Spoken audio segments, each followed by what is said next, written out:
कि आपको ईद पे खाना खिलाता था पंचर बनाने वाला, आपको सहारा दिया था, आप ही ने कहा था ना। तो फिर मुसलमान सहारा देने वाले हैं, आप सहारा देने वाले, आप तो जो खिलाता था, यानी कहावत ना, जिस थाली में खाए उसी में आपने छेद कर दिया। आप बोलते ईद में हमें खाना भेजते थे हमारे मुसलमान भाई, फिर उसे बोलते कि पंचर बनाते थे। अरे पंचर नहीं बनाया ना, पंचर तो बनाया ना, अपनी बीवी को तो नहीं छोड़ा है, अपनी माँ को तो नैल में नहीं लगाया है, इज्जत के साथ घर में लेकर है ना। एक भी भाजपा का प्रवक्ता आपको 3 फायदे भी बताता हुआ नहीं मिलेगा। तो ये बरगलाने की, भड़काने की, तोड़ने की, बांटने की ये जो कोशिश है, इसकी पुरजोर मुखालफत हम लोग करते हैं। वक्फ संशोधन बिल को लाकर मुसलमानों को परेशान किया जा रहा है। जहाँ तक ये जो कानून लाया गया है, इसमें कब्रिस्तान, मस्जिद, इस इन तमाम चीज़ों को छीनना चाहती है सरकार। नमस्कार, आदाब दोस्तों, द वॉइस एक्सप्रेस पे आपका स्वागत है। मैं हूं सादिक जमा। इस वक्त हम हैं दिल्ली के ताल कटोरा स्टेडियम में। इस वक्त वक्फ बिल जो एक्ट पास हुआ है उसके खिलाफ एक बड़ी कॉन्फ्रेंस हुआ है। All India Muslim personal law board ने एक बड़ी कॉन्फ्रेंस की है। इसमें देश भर के जाने माने नेता सदरुद्दीन ओवैसी से लेकर के राजद और समाजवादी पार्टी से लेकर बड़े नेता यहाँ पहुंचे थे। तमाम उलमा इकराम यहाँ मौजूद थे और आम लोग भी यहाँ मौजूद थे। तो सबसे बड़ा सवाल है कि वक्फ को लेकर जो विरोध हो रहा है यहाँ पे, तो इसको लेकर के यहाँ से जो आवाज़ जो निकली है, एक जो यहाँ कॉन्फ्रेंस हुआ है, ये आवाज़ क्या पूरे देश में छाएगी? तो आम लोग से यहाँ बात करते हैं, जो लोग यहाँ आए हुए हैं उनसे हम जानेंगे कि उनकी क्या राय है। क्योंकि कहा तो ये जा रहा है कि ये वक्फ उनके फायदे के लिए है। फायदे मोदी जी गिना रहे हैं, देश के प्रधानमंत्री गिना रहे हैं, संसद में उन्होंने गिनाया कि फायदे हैं। क्या फायदे हैं? तो लोगों से हम जानते हैं कि इस देश में क्या फायदे हैं। वक्फ एक्ट जब से पास हुआ है तो उसके फायदे क्या हैं, कुछ लोग हमसे बात करेंगे और जानेंगे कि क्या है वक्फ के बारे में। क्या नाम है आपका? MD मुजाहिद है मेरा। कहाँ से आए हैं आप? मैं तो वही यहीं रहता हूँ फिलहाल। दिल्ली से ही आप? अच्छा, प्रधानमंत्री बोलते हैं कि वक्फ जो है बिल हमने जब पास कराया मुसलमानों के फायदे के लिए पास कराया, मुसलमान क्यों नाराज हो रहा है हमसे? मुसलमानों की संपत्ति को छीनने की कोशिश की जा रही है। वक्फ संशोधन बिल को लाकर मुसलमानों को परेशान किया जा रहा है। जहाँ तक ये जो कानून लाया गया है, इसमें कब्रिस्तान, मस्जिद, जैसे इन तमाम चीज़ों को छीनना चाहती है सरकार। इस कारण से देश के तमाम मुसलमान आज देख ही रहे हैं, निश्चित रूप से एकत्रित होकर इन कानून का विरोध कर रहे हैं।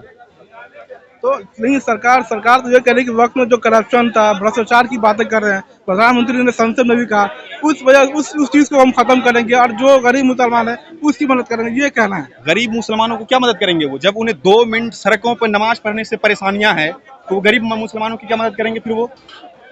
समझिए आप जरा, इन बातों को गौर करने वाली बातें हैं। जब नरेंद्र मोदी को 2 मिनट अगर मुस्लिम नमाज पढ़ ले सड़कों पर, उनमें उन्हें परेशानियां हैं, तो ये वक्त कानून मुसलमानों के लिए कैसे हित में हो सकता है? जरा सोच सकते हैं इन चीज़ों को आप। तो साफ तौर पर लोगों का कहना है कि प्रधानमंत्री फायदे की बात तो कर रहे हैं, लेकिन 2 मिनट की नमाज पढ़ने से नुकसान होता है। उन्हें लगता है कि सर की हड़प ली जाएंगी और वक्त की बात करते हैं, मुसलमानों के फायदे की बात करते हैं। कुछ और लोग हैं जिनसे हम बात करेंगे यहाँ पे।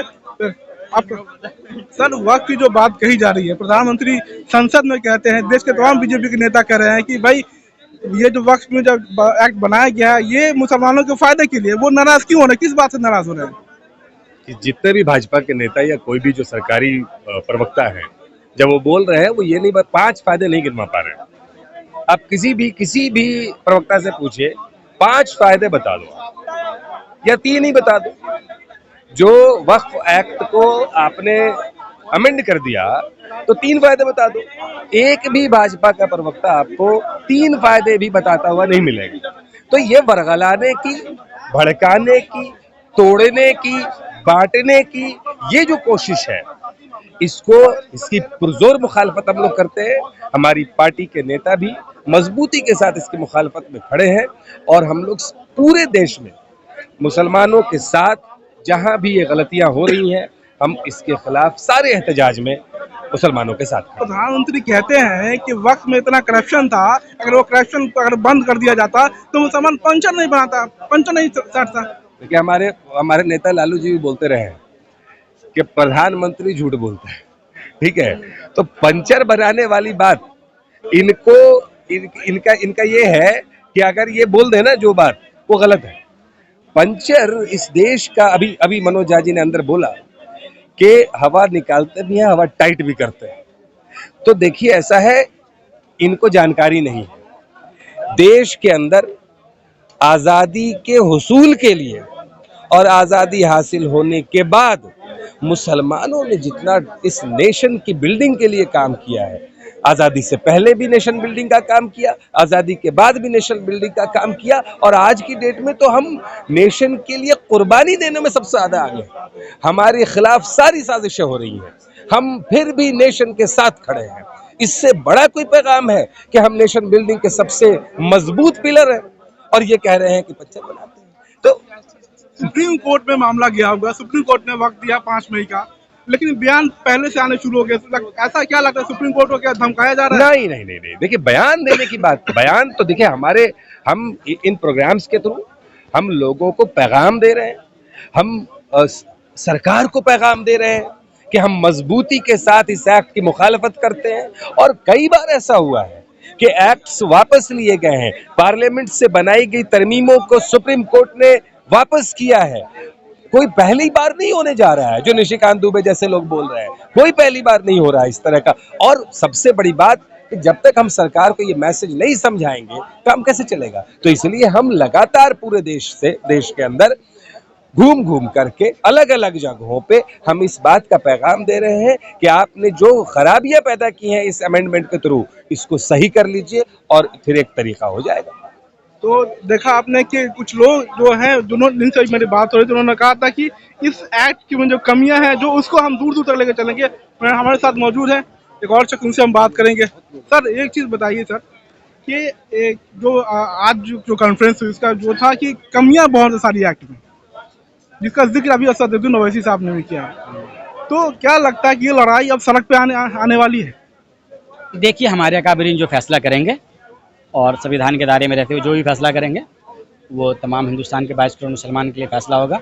जमीयत की तरफ से हो, all India Muslim personal law की तरफ से हो, मौलाना अरशद मदनी साहब हैं, मौलाना खालिद सफला रहमानी साहब हैं, मौलाना महमूद मदनी साहब हैं, हमारे अकाबरीन जो फैसला करेंगे फिर इंशाल्लाह वैसा ही जो रोड मैप जो तैयार करेंगे, और वो पूरा अमन रोड मैप तैयार करेंगे। अभी मौलाना अरशद मदनी का बयान सुना होगा आपने, मौलाना अरशद मदनी ने खुल के कहा था कि हम सड़कों पे आने के कायल नहीं हैं, हम सड़क पे नहीं आएंगे, संविधानिक जरिए संविधान के उसके ज़रिए हम प्रोग्राम हॉलों के ज़रिए और किसी जगह के ज़रिए पूरा हम एहतजाज करेंगे। सरकार को जिससे भी जो भी कोशिश हो हम वो करके सरकार से कहेंगे कि अदबन गुजारिश करेंगे अपनी कानून को वापस। कहा ये जा रहा है कि संविधान को रौंदा जा रहा है, लेकिन जब जब संविधान को रौंदा जा रहा है, संसद आवारा होती है, तो सर के लड़ाई का मैदान बनती है, पहले से बनती आ रही है, तो अब क्यों नहीं बनेंगी ये लड़ाई? नहीं, वो बनेंगी, मगर अभी मामला मुर्शिदाबाद में आपने देखा होगा, मैं तो देखा हूँ। और मुर्शिदाबाद के अंदर हुआ क्या कि मामला बना, कई लोग गिरफ्तार हुए वहाँ। जब उनको चेक किया गया, उनकी टोपी उतारी गई, कुर्ता उतारा गया, आई कार्ड चेक किया गया, तो नॉन मुस्लिम है, मुस्लिम नहीं है। अच्छा, मुस्लिम नहीं है। तो प्लानिंग के तहत ऐसा हो सकता है कि वो दाढ़ी टोपी में, किसको क्या पता है।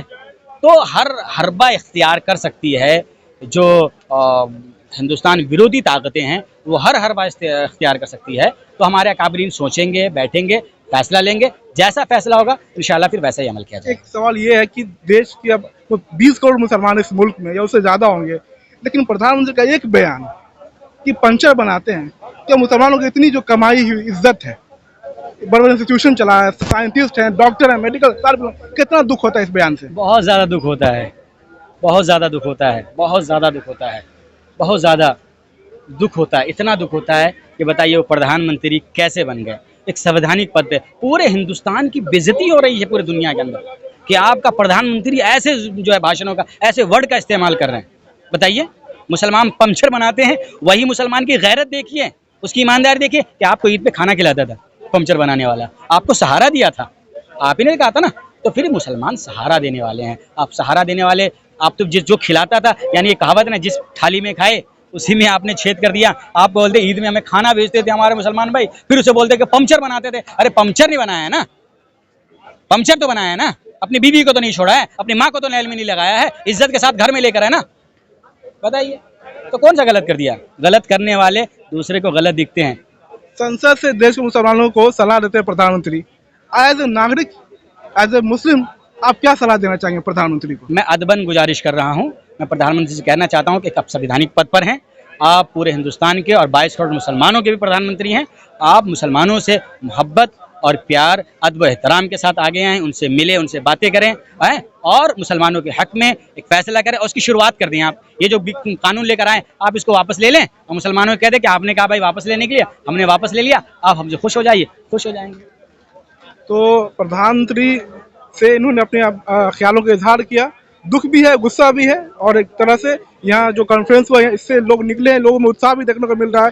तो ऐसा लगता है कि यहाँ से जो आवाज़ निकली है वो शायद देश भर में सड़कों पर लोकतांत्रिक तरीके से लड़ाई का मैदान बनेगी। फिलहाल तालकटोरा रेसिडेंस से मैं सादिक जवान, द वॉइस ऑफ फेस के लिए इतना ही।